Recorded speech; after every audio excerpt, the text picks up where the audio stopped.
guys, ngayon po magluluto ako ngayon ng isdang steak. Ito po yung isdang tuna. I-steak natin siya. Lagyan muna natin siya ng asin. Para nilagyan siya ng asin.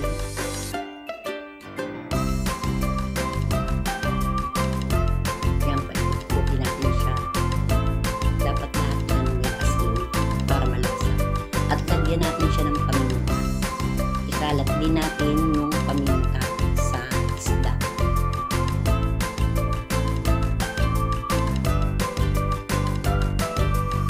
Yan, ikot ulit natin siya para malasa.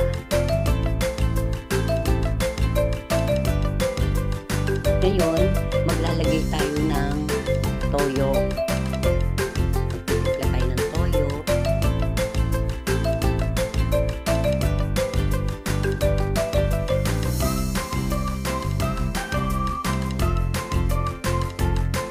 At lalagyan natin siya ng calamansi juice. Lagyan natin ng oyster sauce.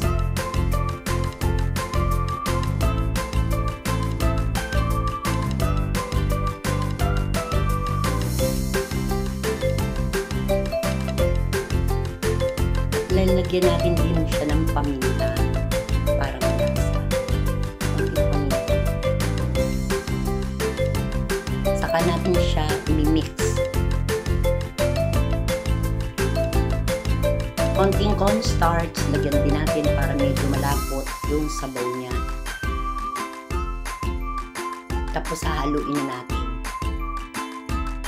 Haluin ko na yan hanggang sa matunaw yung cornstarch.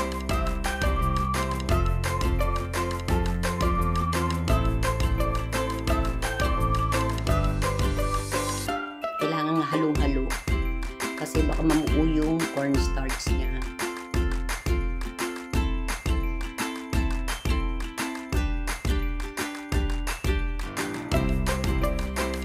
Lagyan natin ng konting tubig para hindi na tayo maglalagay sa pag sinalang na natin yung isda.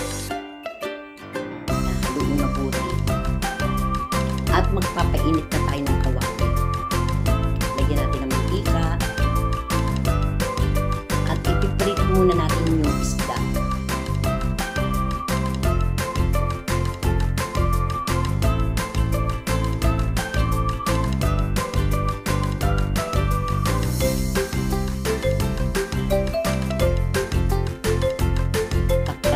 Para maluto. At pagkatapos nun, syempre babalik na rin natin yung isda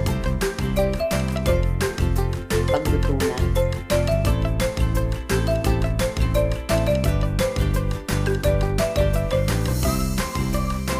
Takpan natin. At kapag luto na, yan, mag-ano na tayo, mag-isa na tayo ng sibuyas.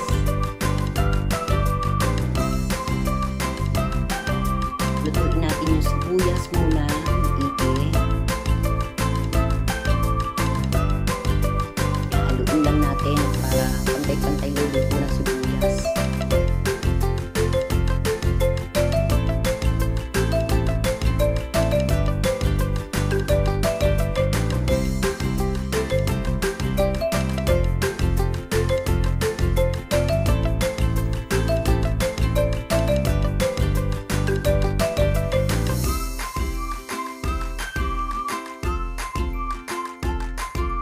At kapag naluto na yung sibuyas, kukuha tayo ng kaunti para sa ating toppings.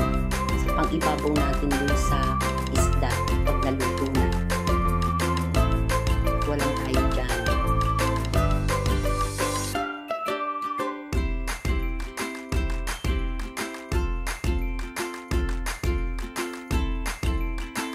Kaya haluin natin.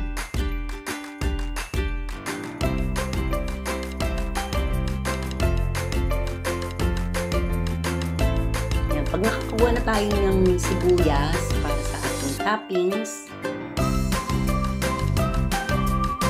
ilalagay naman natin ngayon yung bawang.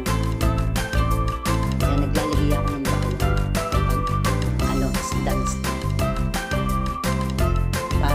siya at saka mabango. Haluin lang natin para maluto yung bawang.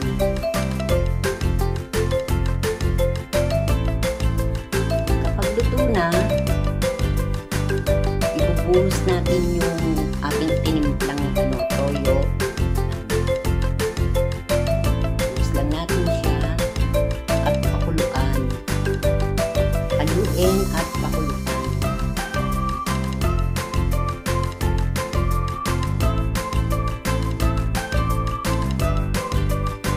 Haluin natin hanggang sa lumapot.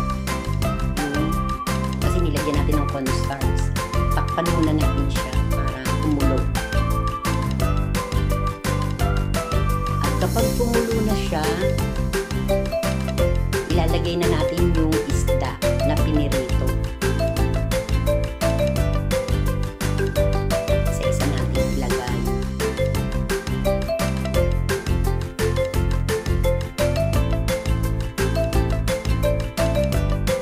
At babaliktarin natin para pantay yung lasa niya.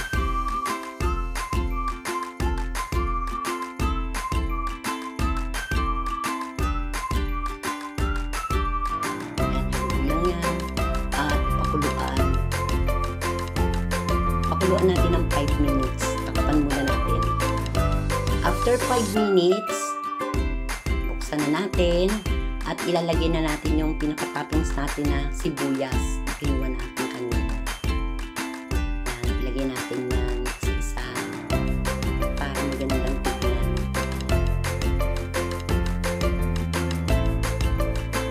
Lahat ng kinuha kong sibuyas ay ilalagay dyan sa pangbabaw natin ng isda. Natin ulit, pakuluan ng 5 minutes ulit at pag after 5 minutes yan, luto na siya and ready to eat na siya, ready to eat na. Yan, papagulit natin at pakuluan. Yan na yung ating isdang stick.